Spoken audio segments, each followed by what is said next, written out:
BFM Business, BFM Patrimoine, la vie IMO. Et la vie IMO accueille ce matin le président de Nesten, Olivier Alonso. Bonjour. Bonjour Cédric. Merci d'être avec nous. On va notamment parler de l'impact de la crise, de l'énergie, etc. sur ce marché de l'immobilier. Mais avant de rentrer dans le détail, survolons un petit peu ce marché de fin d'année. Quel regard vous avez justement sur ce marché ? Le marché immobilier français est très bon. Il est très bon. On est même surpris des scores des ventes en France. Dans le groupe Nesten, avec nos plus de 430 agences, on le constate tous les jours. On fait encore plus de 10% de ventes par rapport à la même période l'année dernière. Donc le marché est très positif. Les Français ont envie d'acheter, envie d'investir.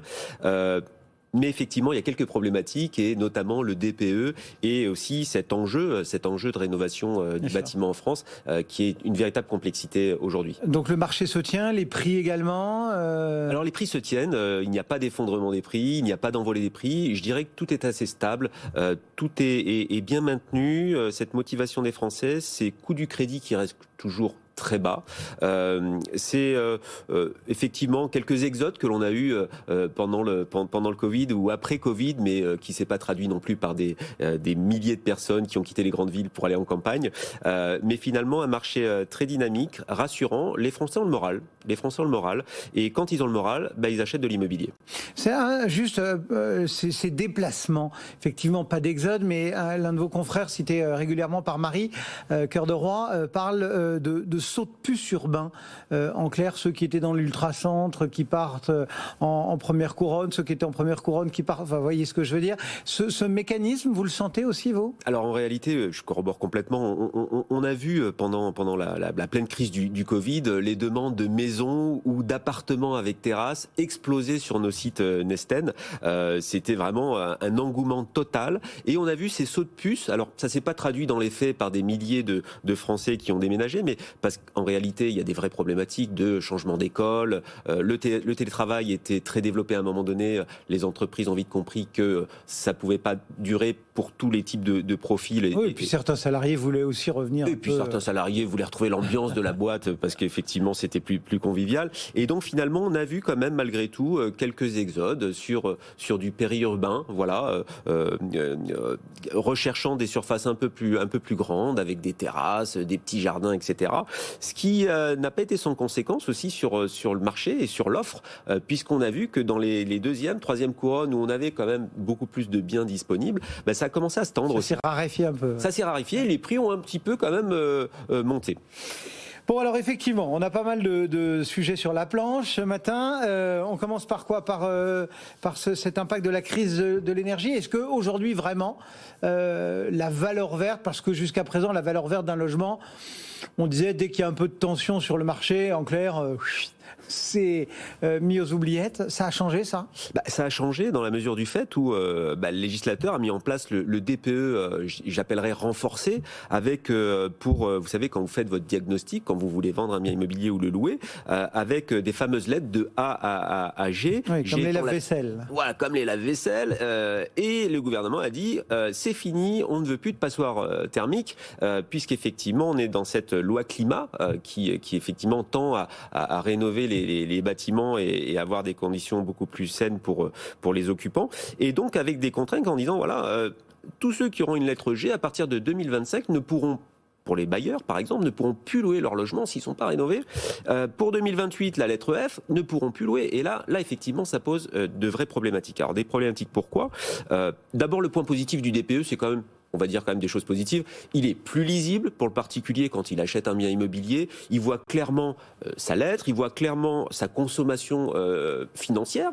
Ça va lui coûter combien finalement son logement. Et il voit les travaux qu'il a réalisés. Donc ça, c'est beaucoup plus clair. Côté positif, je dirais que c'est plutôt sympa. Le côté plus tendu, c'est effectivement, une fois que vous avez cette lettre, il va falloir quand même penser à faire les travaux, sinon vous ne pourrez plus louer. Donc deux problèmes par rapport à ça. Je parle pour le bailleur, que ça soit le petit bailleur ou vraiment l'institutionnel, c'est de se dire... D'abord, il va falloir faire des gros travaux de rénovation, parce que quand on parle de rénovation énergétique, il suffit pas juste de changer la chaudière. Bien souvent, il faut doubler les murs, etc. Donc, on arrive vite à des sommes de 20, 30 000, 50 000 euros, 60 000 euros, qu'un petit investisseur qui a acheté son appartement, qui a pris un crédit pour le louer, n'a pas forcément les moyens de le faire. La deuxième chose, c'est que le gouvernement a voulu aller très vite, et c'est bien, mais la deuxième chose, c'est que quand vous avez un locataire sur place, et effectivement, ce locataire part à un moment donné, à partir du moment en 2025 où vous serez en G, vous serez obligé de faire les travaux. Et aujourd'hui, on a une vraie crise, je dirais, du coût de l'énergie, mais aussi des matières premières. Aujourd'hui, pour faire vos travaux, si à l'époque vous preniez 1 mois pour faire les travaux, aujourd'hui ça vous prend 3 mois. Pourquoi ? Parce que y a un problème dans le fer, il y a un problème dans le bois. Pour s'approvisionner, pour faire sa petite rénovation de maison, c'est très compliqué. Tous les artisans sont débordés. Donc, finalement, ça va impliquer quoi ? Ça va impliquer que le bailleur, son locataire part, et il va peut-être passer 3, 4 mois, 5 mois, 6 mois à faire ses travaux. Et donc, il aura une carence locative. Donc, pour le gros bailleur... Il y a des aides quand même. Alors il y a des aides, c'est vrai qu'il y a des aides, alors le gouvernement a mis plein d'aides partout de tous les côtés, d'abord il faut s'y retrouver, demandez aux Français, vous verrez que quasiment personne ne connaît les aides, et puis quand on rentre dans le détail de chaque aide, alors il y en a une qui m'a beaucoup plu, mais ça part d'une bonne volonté finalement. Par exemple le chèque énergie, bon avec 100 euros c'est vrai que ça peut aider les plus défavorisés, ceci dit avec 100 euros vous n'allez pas très loin pour vous aider dans le quotidien. Et puis après, les aides sont très complexes en fonction des revenus, en fonction des zones, tendues, pas tendues. Enfin, c'est quand même un marasme. Ça a le mérite d'être là, mais on voit dans les chiffres que c'est pas une explosion d'utilisation de ces aides au niveau des Français, mais il y a quand même des solutions. La deuxième problématique, là on parlait des bailleurs, c'est aussi le particulier, le primo-accédant. Parce qu'aujourd'hui, un primo-accédant qui achète un bien immobilier, avec cette crise de l'énergie, avec cette crise du coût des matériaux, quand il va vouloir rénover son bien, ça va lui coûter beaucoup plus cher qu'il y a 2 ans. Et ça, c'est une vraie problématique, parce que déjà les primo-accédants étaient justes pour l'acquisition de leur logement, mais aujourd'hui, l'évolution des coûts de travaux, en fonction des matières premières, ça peut aller de 30, 40, 50%. Et je ne parle pas des délais.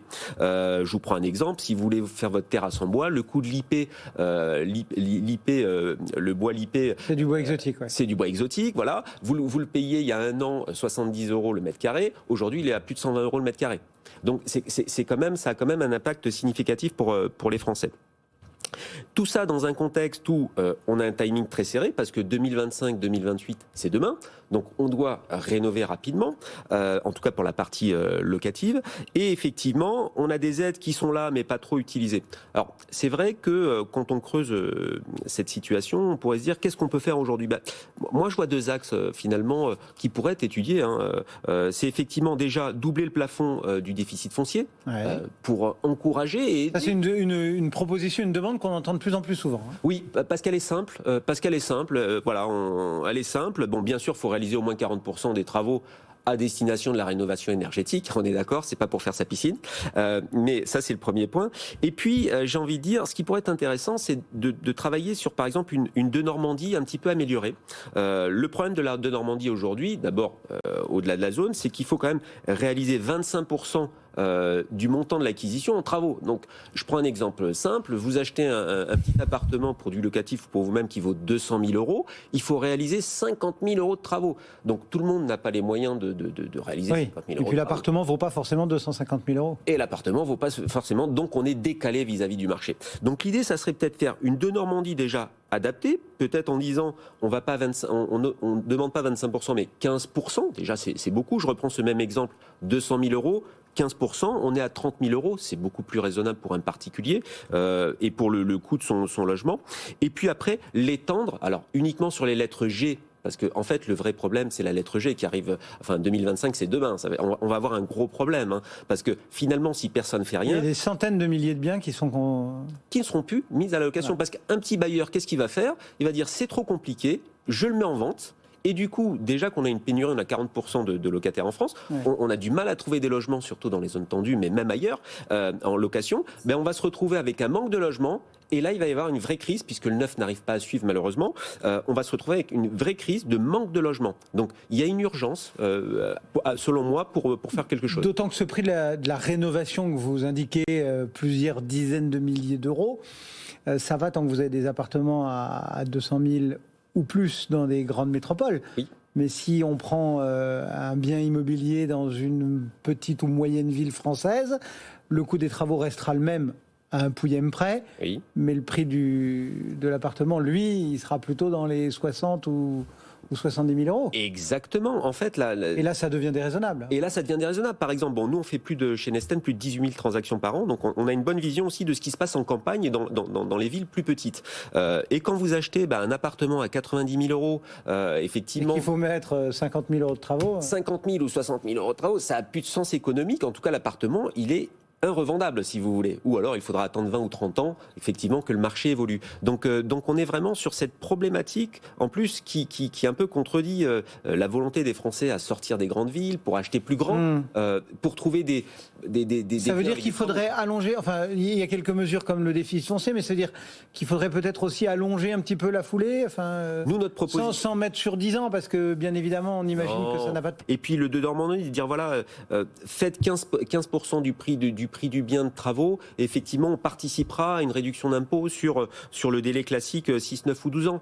Ça, c'est motivant, et je pense que en tout cas, c'est un appel que l'on fait, nous au gouvernement, une idée de réflexion pour pouvoir effectivement désengorger cette problématique qui arrive à grands pas, même si aujourd'hui tout va bien, encore une fois, Cédric, mais cette problématique arrive.